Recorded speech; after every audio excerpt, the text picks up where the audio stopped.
A very good morning to one and all.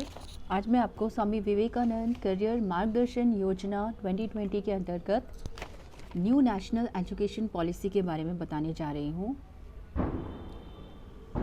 ऐसा कहा जाता है कि किसी जगह पर यदि बड़ा बदलाव करना है तो उसकी शिक्षा में बदलाव लाना चाहिए। ऐसा ही किया है भारत सरकार के विकास मंत्रालय ने, जो इस साल जुलाई 2020 में नई शिक्षा नीति या न्यू एजुकेशन पॉलिसी लेकर आए हैं। इसी के बारे में हम बात करेंगे। भारत में सबसे पहले 1968 में नई शिक्षा नीति बनाई गई थी। उसके बाद में 1986 फिर 1992 में इसको संशोधित किया गया, चेंजेस लाए गए और अब 34 साल बाद के बाद 34 इयर्स के बाद में 2020 में नई शिक्षा नीति लेकर आए हैं। इस ड्राफ्टिंग कमेटी को डॉक्टर के कस्तूरी रंजन की अध्यक्षता में तैयार किया गया है। न्यू एजुकेशन पॉलिसी में बहुत ही इम्पॉर्टेंट चेंजेस किए गए हैं और सबसे इम्पॉर्टेंट चेंज इसमें यह है कि इसका जो नाम है वो मानव संसाधन प्रबंधन मंत्रालय से बदलकर अब शिक्षा मंत्रालय कर दिया गया है। इस शिक्षा नीति का सबसे बड़ा उद्देश्य है कि इसकी जो गुणवत्ता है उसको हायर लेवल का करने के लिए, और जो लर्निंग है या एजुकेशन है उसके बहुत सारे पाथवेज रखे गए हैं। इसमें फॉर्मल और नॉन फॉर्मल दोनों टाइप की एजुकेशन दी गई है। फिर इसमें जो ड्रॉप आउट्स बच्चे हैं उनको वापस लाने की भी कोशिश की गई है और इसका टारगेट भी अच्छा रखा गया है। जितने भी बहुत सारी स्कीम्स इसमें अपग्रेड की गई हैं, जैसे अडल्ट एजुकेशन, ऑनलाइन एजुकेशन हम लोग अभी पढ़ेंगे। इस पूरे एजुकेशन पॉलिसी को 4 चरणों में विभाजित किया गया है। इसमें फर्स्ट पार्ट है स्कूल एजुकेशन, फिर हायर एजुकेशन, फिर अदर की एरियाज मीन्स इसका इंफ्रास्ट्रक्चर और फाइनेंशियल सिस्टम्स, फिर है लास्ट है मेकिंग इट हैपन, मतलब इसको कितने साल तक कैसे ग्रोथ की जाए, इसमें कब तक ये इम्प्लीमेंट किया जाएगा। जानते हैं फर्स्ट पार्ट के बारे में, स्कूल एजुकेशन। जैसा हम सभी जानते हैं कि पहले जो एजुकेशन थी वो 10 इयर्स की 10+2 सिस्टम था उसमें। अब इस सिस्टम को चेंज करके उन्होंने 4 भागों में कर दिया गया है, दैट इज़ 5+3+3+4 इयर्स। तो इसमें उन्होंने 5 इयर्स में 3 साल का किंडरगार्टन रखा गया है। उसके बाद 2 साल का क्लास 1 और 2 के लिए रखा गया है। फिर 3 साल का रखा गया है 3 से 5 क्लास तक के लिए, और 6 क्लास से 8 तक के लिए 3 साल का रखा गया है, और फिर 9 से 12 तक का रखा गया है। इसको उन्होंने foundation stage, preparatory stage, middle stage और सेकेंडरी स्टेज के नाम दिए गए हैं। तो इसमें जो लास्ट वाला है उसमें उन्होंने स्ट्रीमिंग सिस्टम भी हटा दिया है। जैसे पहले स्ट्रीम्स रहते थे, arts stream, commerce stream, science stream, ऐसे स्ट्रीम हटा दिए गए हैं। और ये भी है कि अगर कोई कॉमर्स स्ट्रीम का स्टूडेंट अगर कोई इतिहास पढ़ना चाहे या साइंस स्ट्रीम का इतिहास पढ़ना चाहे, उसको इंटरेस्ट है उसमें, तो वो पढ़ सकता है। मतलब एक स्ट्रीम का एक सब्जेक्ट वाला दूसरे सब्जेक्ट की भी पढ़ाई कर सकता है अगर उसको उसमें इंटरेस्ट है तो। नेक्स्ट है एक और इसमें अहम बात दी गई है कि जो इंग्लिश मीडियम कंपलसरी होता था सबके लिए बोलना, तो वो अभी समाप्त कर दिया गया है। वो अपनी लोकल लैंग्वेज में, जो भी वहाँ के स्टेट में बोली जाती है, उस लैंग्वेज में भी वो पढ़ सकते हैं और वो उस लैंग्वेज में एग्ज़ाम भी दे सकते हैं। नेक्स्ट हम आते हैं हायर एजुकेशन के बारे में। हायर एजुकेशन में कुछ मेजर चेंजेस किए गए हैं। उसमें सबसे पहला है gross enrolment ratio. Gross enrolment ratio का मतलब है कि कितने सारे स्टूडेंट्स, वो परसेंटेज ऑफ स्टूडेंट्स जो कॉलेज में एडमिशन लेते हैं और कॉलेज की पढ़ाई करते हैं, तो वो जो रेशो था, जो परसेंटेज था कॉलेज स्टूडेंट्स का, वो सिर्फ 26.3% ही था 2018 तक। तो उसको उन्होंने ये टारगेट किया गया कि 2035 तक ये कम से कम 50% लोग कॉलेज एजुकेशन में आए। फिर कॉलेज एडमिशन में उन्होंने कुछ रिफॉर्म्स किए गए हैं। वो ये है कि अगर किसी को डायरेक्टली किसी मनचाहे कॉलेज में एडमिशन नहीं मिलता है तो वो उसके लिए कॉमन एप्टीट्यूड टेस्ट भी दे सकता है। उसको कॉमन एप्टीट्यूड टेस्ट में अच्छे मार्क्स मिलेंगे तो उसको उस कॉलेज में एडमिशन मिल जाएगा। नेक्स्ट है हॉलिस्टिक एंड मल्टीडिसिप्लिनरी एजुकेशन। जैसे कि जो मेन स्ट्रीम्स थे science, technology, engineering and mathematics, stem वाले जो मेन सब्जेक्ट्स थे, इन सब्जेक्ट्स के अलावा भी अगर कोई ह्यूमैनिटीज़ आर्ट्स पढ़ना चाहे तो उनको उसके साथ भी वो पढ़ने के लिए उनको फैसिलिटी मिलेगी उसकी। नेक्स्ट है, ये बहुत इंपॉर्टेंट है और बहुत अच्छा भी है, ये multiple entry and exit options.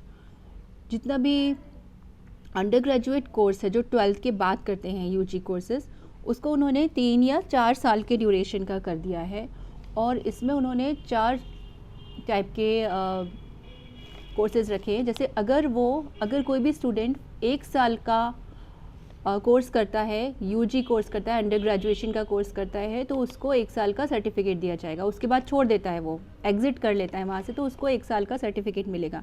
अगर वो 2 साल के बाद अंडर ग्रेजुएशन करने के बाद छोड़ता है तो उसको एडवांस डिप्लोमा का सर्टिफिकेट मिलेगा। अगर वो 3 साल के बाद छोड़ता है तो उसको बैचलर्स डिग्री का सर्टिफिकेट मिलेगा। और अगर वो पूरा 4 साल तक करता है तो उसको बैचलर्स डिग्री के साथ रिसर्च का सर्टिफिकेट मिलेगा। इसका मतलब ये है कि वो कभी भी अंडर ग्रेजुएशन का कोर्स छोड़ सकता है और कभी भी उसको फिर से अप्लाई कर सकता है। और इसमें ये भी है कि वो 1 साल का कोर्स करने के बाद में बहुत सारे साल का या 4-5 साल का गैप भी कर सकता है, उसके बाद भी वो नेक्स्ट ईयर में कंटिन्यू कर सकता है। और ये जितने भी उसके सर्टिफिकेट्स रहेंगे या डिग्रीज़ रहेंगी वो उसको एक साथ कैरी करने की भी ज़रूरत नहीं पड़ेगी। इसके लिए उन्होंने एक सिस्टम बनाया है, उसका नाम है academic bank of credit system. तो इस सिस्टम में ये एक बैंक के जैसा रहेगा, जैसे बैंक में पैसे जमा होते हैं ऐसे ही इसमें सर्टिफिकेट्स जमा होंगे। उसके जितने भी सर्टिफिकेट्स हैं उनको क्रेडिट बोला जाएगा और ये सारे सर्टिफिकेट्स या क्रेडिट्स उसमें जमा रहेंगे। और इसमें करिकुलर एक्टिविटीज़ के साथ साथ एक्स्ट्रा करिकुलर एक्टिविटीज़ या फिर उसके जितने भी स्पोर्ट्स के हैं, एनसीसी, एनएसएस, जितने भी सर्टिफिकेट्स हैं वो सभी इसमें सेव रहेंगे। तो वो कभी भी जाके अगर उसको किसी फाइनेंशियल कंडीशंस या फिर मेडिकल कंडीशन के कारण अगर वो उसको छोड़ना पड़ रहा है, कोई भी कॉलेज या फिर कोई भी डिग्री छोड़नी पड़ रही है, तो वो छोड़ सकता है और किसी दूसरे कॉलेज या दूसरे यूनिवर्सिटी में भी एडमिशन ले सकता है और गैप भी कर सकता है। ये बहुत ही अच्छा सिस्टम है ये।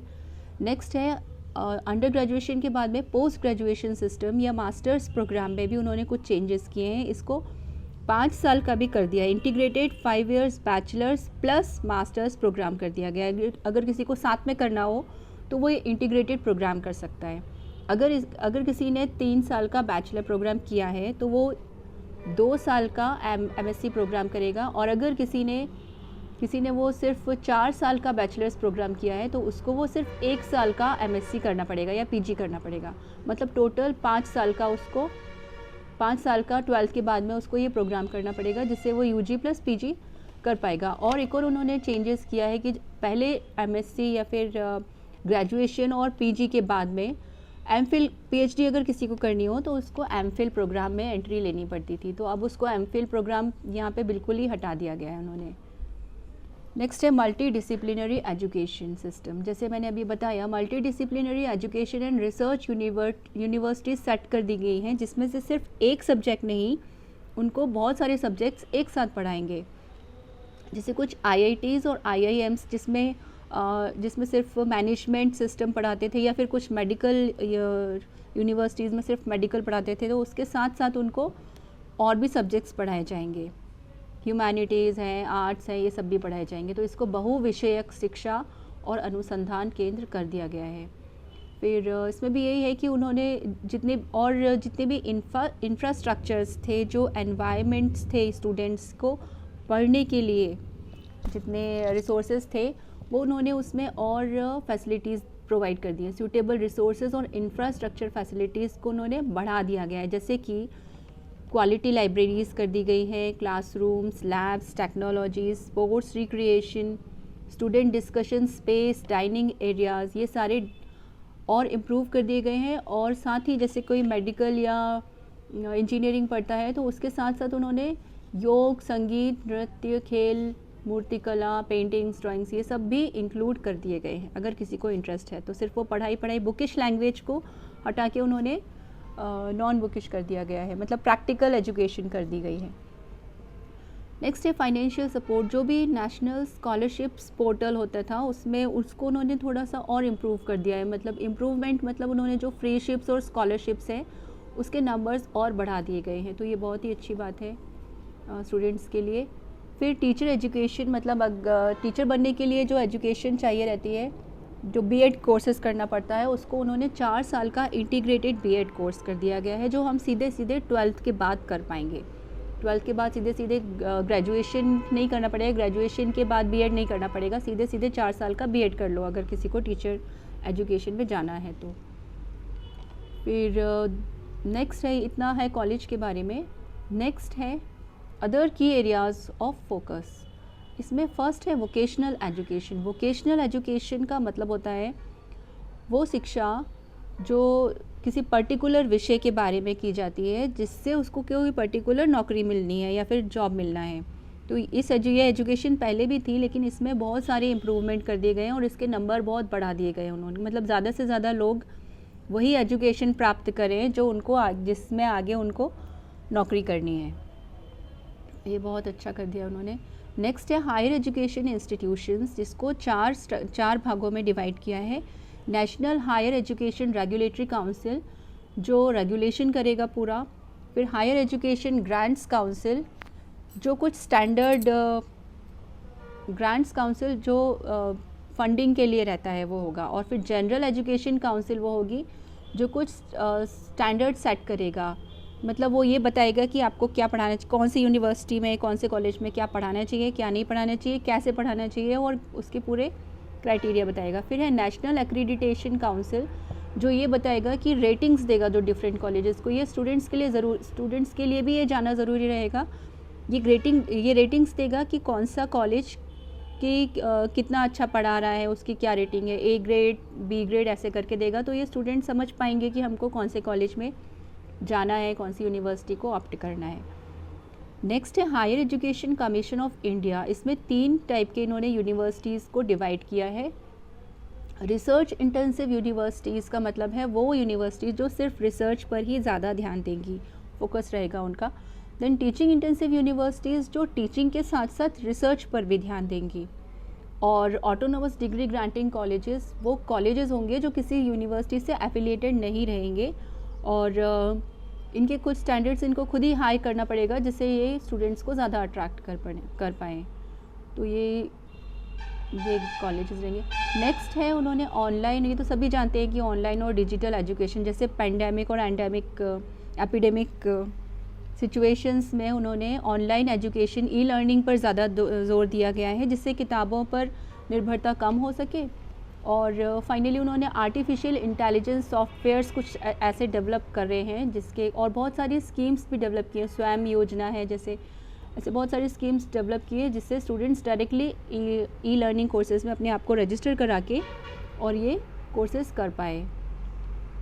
फाइनली उन्होंने गिफ्टेड स्टूडेंट्स और कुछ स्पेशल टैलेंट वाले स्टूडेंट्स को, फिर एडल्ट एजुकेशन और लाइफ लॉन्ग जिनको पढ़ना है उनके लिए भी कुछ स्पेशल गाइडलाइंस और बढ़ा दिए और फ्लेक्सिबल कर दिया है ये पूरा सिस्टम। फिर पार्ट 4 लास्ट पार्ट में उन्होंने ये बताया है कि इसको कैसे इम्प्लीमेंट करेंगे, कैसे होगा ये।